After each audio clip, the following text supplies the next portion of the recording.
warahmatullahi wabarakatuh. Pertama-tama, marilah kita haturkan rasa syukur kita kehadirat Allah Subhanahu wa Ta'ala yang hingga saat ini masih berkenan memberikan banyak nikmat pada kita, sehingga kita bisa beribadah kepadanya dengan lebih baik.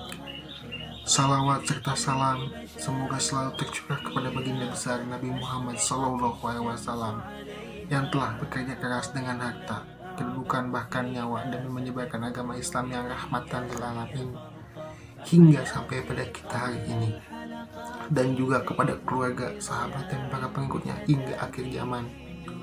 Anak-anakku yang Allah muliakan, pada kesempatan kali ini Bapak akan membahas kultum singkat tentang syukur. Syukur dalam aplikasinya mempunyai banyak dimensi dan warna yang berbeda. Syukur dalam agama kita mempunyai peranan yang penting dalam mengatur tindakan yang berangkat dari hati. Kalau kita mau melihat fenomena kekacauan yang terjadi pada akhir zaman ini, kita akan mendapati bahwa salah satu akar masalah dari kekacauan tadi adalah kurangnya rasa bersyukur yang dimiliki oleh manusia dan jauh lebih dari mengingat kematian.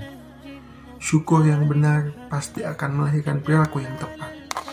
Sebagaimana Allah berfirman tentang keharusan bersyukur dalam surat Al-Baqarah ayat 152 dan 172. Maka ingatlah kepadaku, aku pun akan ingat kepadamu. Bersyukurlah kepadaku dan janganlah kamu ingkar. Lalu yang ayat satunya lagi, wahai orang-orang yang beriman, makanlah dari rezeki yang baik yang kami berikan kepada kamu dan bersyukurlah kepada Allah jika kamu hanya menyembah kepadanya. Dua ayat di atas jelas memerintahkan kita untuk bersyukur atas apa yang Allah telah berikan kepada kita. Anak-anakku yang Allah muliakan, seorang Khalifah Umar bin Khattab pernah berkata tentang syukur ini. Seperti juga yang pernah Rasulullah SAW katakan, bahwasanya urusan seorang muslim itu selalu baik. Apakah ia sedang tertimpa musibah atau sedang dalam keadaan senang? Kemudian, apa yang membuat urusan yang selalu baik? Jawabannya adalah apabila ia ditimpa musibah, ia bersabar. Dan apabila ia ditimpa kesenangan atau kenikmatan, ia bersyukur. Jadi, sebenarnya tidak ada yang rugi bila seseorang menjadi muslim. Karena dalam setiap keadaan, ia mempunyai pilihan sikap yang Allah ridhoi, yaitu dengan bersyukur atau bersabar.